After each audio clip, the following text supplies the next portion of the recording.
In eastern sub-Saharan Africa, availability of water is the single most critical factor for the survival of people. Wetlands in these regions are increasingly the scene of complex conflicts about water allocation between different user groups.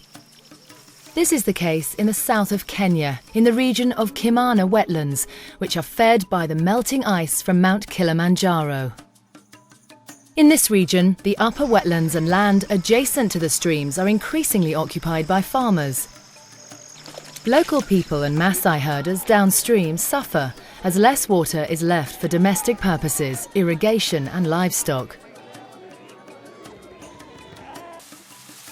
Pollution further worsens the problem.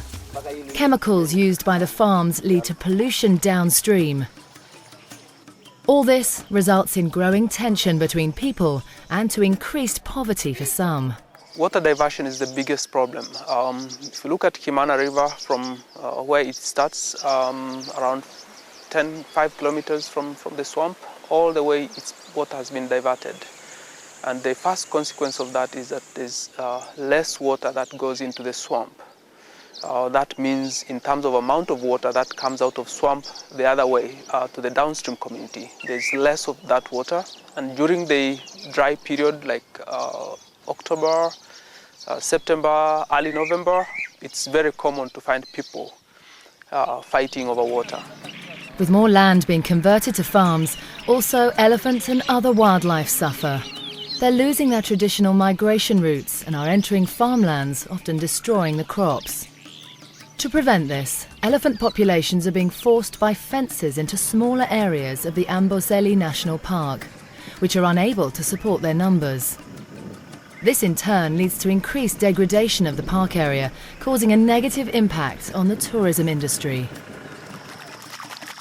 Wetlands International is supporting local partner organisations in a project to address the increasing pressure on wetlands and water resources in this area. The main objectives of this project are to develop a management system that balances the wetland and water use between different land use types, areas and groups. Community groups have been formed to cooperate and make agreements on water use and management. The project also supports physical activities to increase the water availability, for instance by restoring springs.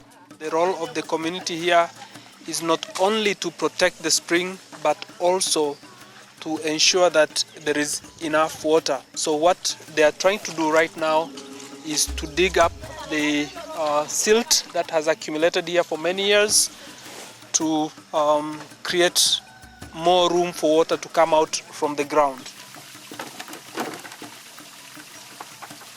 Another objective of the project is to create local policies which all interest groups have a say in and comply with. Kenya doesn't have a comprehensive policy that addresses wetland issues. What we have are scattered sectoral policies. And these sectoral policies are either related to wildlife, they're related to agriculture, related to water, or related to land and related to settlement. To facilitate clear water rights and a management plan for the Kumano Wetlands, the project has helped to create the Kumano Wetlands Association. This association has representatives of all stakeholders. This project's aim is actually to empower community through formation of an association that will be managed, run by community in support and in partnership with government and in support by NGOs that are responsible for conservation and community development. Bring the communities together, one voice, and have a platform. Because one of the things we saw when we took the policymakers out to meet the communities was that most of them had never had a chance to discuss directly with these people. This project is crucial for the future of the Kimana region, especially because water availability in this area will be under even greater stress due to climate change.